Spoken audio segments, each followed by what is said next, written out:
अपने देश में 19 अप्रैल से 1 जून 2024 तक लोकसभा इलेक्शंस चल रहे हैं and this is the largest ever election in history. मतलब टोटल 97 करोड़ भारतवासी इस इलेक्शन में हिस्सा ले रहे हैं। अब चाहे ये 97 करोड़ रजिस्टर्ड वोटर्स हों या फिर हजारों पॉलिटिकल पार्टीज हों, पूरे देश में फ्री एंड फेयर इलेक्शंस करवाने की पूरी जिम्मेदारी सिर्फ इन 3 मशीन्स के ऊपर है जो आप टेबल पर देख रहे हो। इन तीनों मशीन्स को कंबाइनली ईवीएम बोला जाता है, यानी कि इलेक्ट्रॉनिक वोटिंग मशीन। अब दिक्कत की बात यह है कि इतिहास गवाह है, हारने वाली पार्टी ने हमेशा ही ईवीएम पर यह कहते हुए ब्लेम लगाया है कि अरे ईवीएम तो हैक हो गई थी। पर क्या सच में ईवीएम हैक हो सकती है? भी वो बटन दबाओ वोट बीजेपी को जाता है। इसमें 2-4 मशीनें पकड़ी जाती हैं, जब पकड़ी जाती हैं तो कह देते हैं खराब हो गई। हमें पूछना पड़ेगा कि जब भी कोई बटन दबाता है तो बीजेपी को वोट क्यों जाता है? क्या आपने उसको प्रोग्राम कर रखा है? राजा की आत्मा ईवीएम में है। सही है, सही है।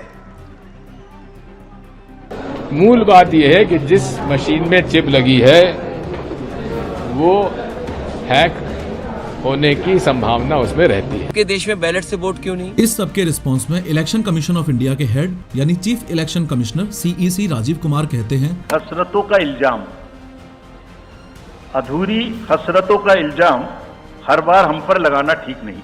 ये ईवीएम कह रही है, मैं नहीं कह रहा हूं। अधूरी हसरतों का इल्जाम हर बार हम पे लगाना ठीक नहीं। वफा खुद से नहीं होती, खता ईवीएम की कहते हो। ये सब देख के कुछ सपोर्टर्स को लगता है कि बीजेपी को तो आज तक कभी ईवीएम से कोई दिक्कत हुई ही नहीं, लेकिन असलियत तो ये है कि ईवीएम हैकिंग का ढिंढोरा पीटने वाले सबसे पहले लोगों में से बीजेपी के सीनियर लीडर लाल कृष्ण अडवाणी जी भी एक थे। 2009 के जनरल इलेक्शंस हारने के बाद बीजेपी ने यूपीए पर ईवीएम के साथ छेड़छाड़ का ब्लेम लगाया था। यहाँ तक आपको इतना तो क्लियरली समझ आ ही गया होगा कि कभी भी कोई पॉलिटिकल पार्टी हार जाती है तो अपने आप को कवर अप करने के लिए ईवीएम को आगे कर देती है, लेकिन कई इंसिडेंट्स पास्ट में ऐसे भी हुए हैं जहाँ जनता को सच में ये लगा था कि भाई ईवीएम हैक तो हो सकती है। आज की इस 3D एनिमेटेड वीडियो में हम स्टेप बाय स्टेप समझेंगे कि इलेक्शन कमीशन ऑफ इंडिया कैसे ये क्लेम करता है कि ईवीएम मशीन की हैकिंग इम्पॉसिबल है। I mean, सोच के देखो, जब हमारे देश में प्राइम मिनिस्टर ऑफिस के कंप्यूटर्स तक को हैक किया जा सकता है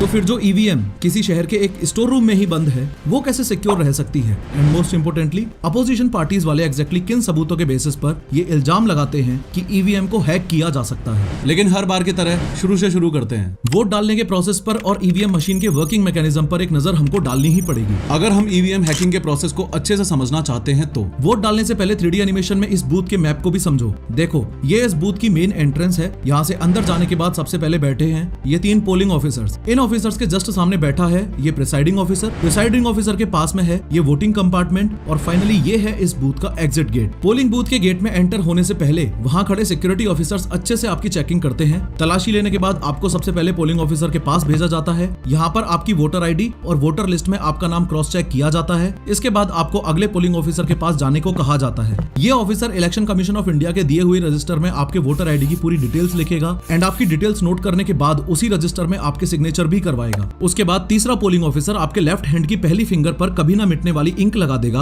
और आपको एक स्लिप भी दे देगा। उसके बाद वो स्लिप लेकर आपको सामने बैठे हुए प्रिसाइडिंग ऑफिसर के पास जाने को बोलेगा। जैसे ही आप प्रिसाइडिंग ऑफिसर के पास पहुंचते हो तो आपकी फिंगर चेक करके आपसे स्लिप ले लेगा और बॉक्स में उस स्लिप को डाल देगा। वेरिफिकेशन के बाद प्रिसाइडिंग ऑफिसर खुद के सामने रखी हुई इस कंट्रोल यूनिट के बैलेट बटन को प्रेस करेगा, जिससे इस कंट्रोल यूनिट में मौजूद ये रेड लाइट ऑन हो जाएगी। इसी के साथ वोटिंग कंपार्टमेंट में रखी इस बैलेट मशीन की भी ग्रीन लाइट ऑन हो जाएगी। बैलेट मशीन की ग्रीन लाइट का मतलब ये है कि बैलेट मशीन वोटिंग के लिए रेडी है और कंट्रोल यूनिट की रेड लाइट ये इंडिकेट करती है कि अब आप बैलेट यूनिट से अपना वोट कास्ट कर सकते हो। खैर, प्रिसाइडिंग ऑफिसर से अपना आईडी कार्ड वापस लेने के बाद यानी कि वोट डालने के लिए इस वोटिंग कंपार्टमेंट की तरफ चले जाते हो। अब वोटिंग के मैकेनिज्म को ध्यान से समझने के लिए एक बार और इन 3 मशीन्स पर नजर मार लो। इस प्रिसाइडिंग ऑफिसर के पास ये जो रखी हुई है ये कंट्रोल यूनिट है और आगे जहाँ खड़े होकर आप वोट डालते ये वाली मशीन तो बैलेट यूनिट है और ये साइड में रखी हुई मशीन वीवीपैट है। अब ध्यान से समझो, इलेक्शन कमीशन ऑफ इंडिया के मुताबिक वोटिंग का ये सारा का सारा मैकेनिज्म मास्टर स्लेव कॉन्सेप्ट पर काम करता है। इसका मतलब ये हुआ कि प्रिसाइडिंग ऑफिसर के पास में ये जो कंट्रोल यूनिट रखी हुई थी ये मास्टर है और ये बैलेट यूनिट और वीवीपैट ये दोनों ही स्लेव्स हैं। अब जैसे ही प्रिसाइडिंग ऑफिसर इस कंट्रोल यूनिट के बैलेट बटन को प्रेस करता है तो कंट्रोल यूनिट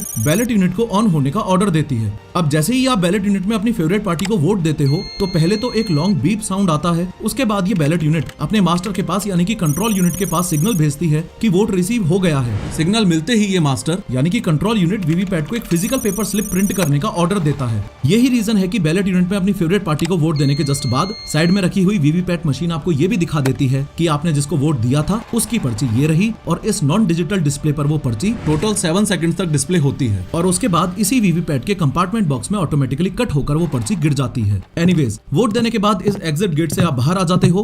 10-15 दिन की मेहनत के बाद जहां वोट डलवाना चाहे वहां वोट डलवा सकता है। ये हम अभी इस सदन के सामने साबित करेंगे। जस्ट अभी आपने ये जो वीडियो क्लिप देखी, ये साल 2017 की है, दिल्ली असेंबली की है। जो व्यक्ति आपको इस वीडियो में बोलते हुए दिखाई दिए वो सौरभ भारद्वाज हैं, जो कि आज दिल्ली गवर्नमेंट के हेल्थ मिनिस्टर हैं। इस वीडियो में सौरभ भारद्वाज ने दिल्ली असेंबली में और पूरे देश के सामने ये ओपनली क्लेम किया था कि ईवीएम को हैक किया जा सकता है। अगर आपने तय कर लिया कि सरकार तो बीजेपी की है, तो कोड भी बीजेपी वालों को पता है, और अगर आपने 10 बजे तय कर लिया है कि अब आपको बीजेपी को जिताना है, और अब जो जो वोट इस बूथ के अंदर डलेगी, बटन चाहे कोई भी दबे, वो वोट सिर्फ और सिर्फ कमल पे जाएगी, तो उसका कोड है 123414। अगर आपको बसपा को जिताना है तो अलग कोड है, कांग्रेस को जिताना है तो अलग कोड है, समाजवादी पार्टी को जिताना है तो अलग कोड है। उन्होंने स्टेप बाय स्टेप पूरा प्रोसेस करके दिखाया और किसी एक पर्टिकुलर पार्टी को वोट करने के कुछ सीक्रेट कोड्स भी बताए। मैं बिल्कुल ये बात बता देता हूं, क्योंकि हम इस वक्त एक डेमो ये कर रहे हैं कि कैसे किसी भी पार्टी को जिताया जा सकता है या कैसे किसी भी कैंडिडेट को जिताया जा सकता है। उन्होंने ये भी बताया कि वोटिंग करते वक्त बैलेटिंग यूनिट में अपने फेवरेट कैंडिडेट को वोट देने के जस्ट बाद अगर उस पर्टिकुलर पार्टी का सीक्रेट कोड आप एंटर कर देते हो तो उस मशीन में आगे आने वाले सभी वोट्स उस एक पर्टिकुलर पार्टी को ही जाएंगे, इररिस्पेक्टिव ऑफ द फैक्ट कि आगे आने वाले लोग किस कैंडिडेट को वोट कर रहे हैं और किसको नहीं। इस पूरे मामले का सबसे शॉकिंग पार्ट ये था कि सौरभ भारद्वाज ने जो कुछ करके बताया, फाइनल रिजल्ट जब मशीन में उस असेंबली में आया तो वो भी सौरभ भारद्वाज के हिसाब से ही था, या आसान शब्दों में यूं कह लो कि ईवीएम हैक हो पा रही थी। अब सवाल सबसे बड़ा ये है कि अगर ईवीएम हैक हो पा रही थी तो इलेक्शन कमीशन ऑफ इंडिया का इस पूरी सिचुएशन पर क्या रिस्पांस था। इलेक्शन कमीशन का रिस्पांस ये था कि उन्होंने सौरभ भारद्वाज के इस इल्जाम को पूरी तरह से फर्जी बता दिया। इलेक्शन कमीशन ऑफ इंडिया ने क्लियर शब्दों में ये बात बोल दी थी कि सौरभ भारद्वाज ने जो ईवीएम मशीन यूज की है वो एक डमी मशीन है, किसी देसी तरीके से आम आदमी पार्टी ने बनवाई है। ना ही तो इलेक्शन कमीशन ऐसी मशीन को कहीं यूज करता है और ना ही ये मशीन उनके द्वारा अप्रूव्ड है। खैर, election Commission of India EVM machine की इम्पॉसिबल हैकिंग का सॉलिड क्लेम इस बात पर भी करता है कि ईवीएम एक स्टैंड अलोन मशीन है। इसका मीनिंग ये हुआ कि ईवीएम में किसी भी तरह का एक्सटर्नल नेटवर्क कनेक्शन नहीं है, यानी कि ना कोई वाईफाई, ना ब्लूटूथ, ना ही इंटरनेट और ना ही कोई रेडियो फ्रीक्वेंसी। सीधी सी बात यह है कि ईवीएम बैटरी पर चलने वाली मशीन है। सोच के देखो वो बचपन वाला वीडियो गेम जो सिर्फ बैटरी पर चलता था, क्या लगता है आपको कि उस गेम को हैक किया जा सकता है? सेम केस ईवीएम के साथ भी है। Being a stand alone machine, ये बात तो क्लियर है कि ईवीएम को कहीं डिस्टेंस से हैक नहीं किया जा सकता, लेकिन कई लोग ये भी आर्ग्यू करते हैं कि ईवीएम मशीन्स का फिजिकल एक्सेस अगर किसी को मिल जाए तो वो बंदा उन मशीन्स को टेम्पर तो कर ही सकता है ना। यहाँ टेम्परिंग का मतलब है कि कोई क्रिमिनल कंट्रोल यूनिट को खोलकर उसकी चिप के साथ या तो छेड़छाड़ करे या उसको पूरी तरह से बदल ही दे। लेकिन 7 सितंबर 2023 को एक सुनवाई में इलेक्शन कमीशन ऑफ इंडिया ने सुप्रीम कोर्ट को यह अश्योर किया था कि ईवीएम को सिर्फ हैक ही नहीं बल्कि टेम्पर भी नहीं किया जा सकता है। अब इलेक्शन कमीशन ने यह दावा किस बेसिस पर किया है ये समझो। जिस ईवीएम की हम इस वीडियो में बात कर रहे हैं वो इलेक्शन कमीशन ऑफ इंडिया द्वारा रेगुलेट की जाती है, इसलिए उसे ECI ईवीएम कहते हैं। अब फिलहाल ये ईवीएम मशीन्स बनाने की जिम्मेदारी 2 गवर्नमेंट कंपनीज के पास है, BEL यानी भारत इलेक्ट्रॉनिक्स लिमिटेड और ECIL यानी Electronics Corporation of India Limited. Once EVM machines are ready then in companies के सिक्योर्ड वेयर हाउसेज में उनको रखा जाता है। हाल ही में कई अपोजिशन पार्टीज ने यह सवाल उठाया है कि BEL भारत इलेक्ट्रॉनिक्स लिमिटेड यानी कि वो कंपनी जो ईवीएम बनाने का काम कर रही है उसमें जो डायरेक्टर्स हैं वो लोग बीजेपी से जुड़े हुए हैं। तो क्या ये कहा जा सकता है कि कोई भी एक पार्टी पहले से ही चिप को अपने फेवर में मैनिपुलेट करवा ले? लेकिन इलेक्शन कमीशन के मुताबिक इस बात में कोई दम नहीं है, क्योंकि नॉमिनेशन प्रोसेस शुरू होने से पहले किसी को ये नहीं पता होता कि कौन कैंडिडेट इलेक्शन में खड़ा होगा या फिर बैलेट यूनिट के डिस्प्ले में कैंडिडेट्स के नाम किस सीक्वेंस में आएंगे। इसलिए पहले ही किसी स्पेसिफिक कैंडिडेट के फेवर में ईवीएम को मैनिपुलेट करना टेक्निकली पॉसिबल है ही नहीं। इसके अलावा जब इन कंपनीज के सिक्योर्ड वेयर हाउसेज में ईवीएम मशीन्स को आगे भेजा जाता है तो एक नहीं बल्कि 2 स्टेजेस पर एक प्रोसेस फॉलो किया जाता है जिसे बोला जाता है रेंडमाइजेशन प्रोसेस। रेंडमाइजेशन का मतलब होता है कि कंप्यूटर की हेल्प से ये डिसाइड किया जाता है कि कौन सी मशीन कहाँ जाएगी। ये वैसा ही है जैसे एक लॉटरी सिस्टम, कंपनी वालों को पता भी नहीं होता और मैनुअली भी डिसाइड नहीं किया जाता है कि कौन सी मशीन किस कॉन्स्टिट्यूएंसी और किस पोलिंग स्टेशन पर जाएगी। इसके अलावा इन कंपनीज के सिक्योर्ड वेयर हाउसेज से ईवीएम मशीन्स को आगे भेजने से पहले ही फर्स्ट लेवल चेकिंग भी की जाती है। फर्स्ट लेवल चेकिंग का मतलब होता है कि अलग अलग पॉलिटिकल पार्टीज के रिप्रेजेंटेटिव्स के सामने Election Commission of India test votings करवाकर ये प्रूव करता है कि उस समय मशीन्स न्यूट्रल रिजल्ट्स ही प्रोड्यूस कर रही हैं। ये भी समझो कि वोटिंग होने से जस्ट पहले और वोटिंग होने के जस्ट बाद ईवीएम मशीन्स को स्ट्रॉन्ग रूम में रखा जाता है। इस स्ट्रॉन्ग रूम की सिक्योरिटी इतनी तगड़ी होती है कि बिना इजाजत के एक परिंदा भी पर नहीं मार सकता। ये सारी ईवीएम मशीन्स 24 घंटे और 7 दिन इस स्ट्रॉन्ग रूम में सीसीटीवी की निगरानी में ही रहती हैं। इलेक्शन कमीशन के ऑफिसर्स के द्वारा लगाई गई स्पेशल सील से ये स्ट्रॉन्ग रूम लॉक्ड रहता है और इस सील को हटाने की परमिशन सिर्फ इलेक्शन कमीशन के ऑफिसर्स के पास ही होती है। स्ट्रॉन्ग रूम के बाहर 24 घंटे पुलिस ऑफिसर्स तैनात रहते हैं। जब इस स्ट्रॉन्ग रूम को खोला जाता है तब पॉलिटिकल पार्टीज के रिप्रेजेंटेटिव्स पूरे प्रोसेस पर निगरानी रखते हैं और साथ में ये पूरा प्रोसेस वीडियो रिकॉर्ड भी किया जाता है। इस वीडियो में यहाँ तक आपको ये बात तो क्लियरली समझ आ गई होगी कि ईवीएम मशीन के स्टैंड अलोन होने की वजह से उसको हैक करना पॉसिबल नहीं है और स्ट्रॉन्ग रूम एंड ट्रैवलिंग की एक्सट्रीम सिक्योरिटीज की वजह से टेक्निकली देखा जाए तो इसको टेम्पर करना भी पॉसिबल नहीं है। साथ ही ये बात भी याद रखो कि एक ईवीएम मशीन का लाइफ स्पैन 15 साल का है। अब ईवीएम का पहला मॉडल साल 1990 में शुरू हुआ था जो कि साल 2006 में बंद कर दिया गया था। इस इलेक्शन में यानी कि 2024 वाले चुनाव में ईवीएम का M3 मॉडल यूज किया जाएगा। इस M3 मॉडल में हैकिंग और टेम्परिंग को रोकने के लिए कई सारे नए फीचर्स ऐड किए जाएंगे। इस M3 मॉडल के इन फीचर्स को थोड़ा शॉर्ट में समझते हैं। ईवीएम को हैकिंग और टेम्परिंग से बचाने के लिए इसमें एक खास सिस्टम लगाया गया है UADM यानी कि अनऑथराइज्ड एक्सेस डिटेक्शन मॉड्यूल। इस सिक्योरिटी फीचर में ये एडवांसमेंट किया गया है कि अगर कोई कंट्रोल यूनिट को ओपन भी करेगा तो मशीन ऑटोमेटिकली डेड या डिसेबल हो जाएगी। ये बात भी ध्यान रखो कि ईवीएम की चिप वन टाइम प्रोग्रामेबल होती है, मतलब इसमें डेटा सिर्फ एक बार ही डाला जा सकता है। इसके अलावा जब आप बैलेट यूनिट का बटन प्रेस करते हो तो वो मैसेज एक कोड में कन्वर्ट होकर कंट्रोल यूनिट में जाता है। हर बार जब बटन दबाया जाता है तब एक नया अलग कोड जनरेट होता है। अलग अलग कोड जनरेट होने की वजह से इस कोड के पैटर्न को आइडेंटिफाई करना मुश्किल है। साथ ही इस सिस्टम में हर प्रेस्ड की रियल टाइम डेटा और टाइम स्टैंपिंग भी होती है। ईवीएम को एक जगह से दूसरी जगह ले जाते वक्त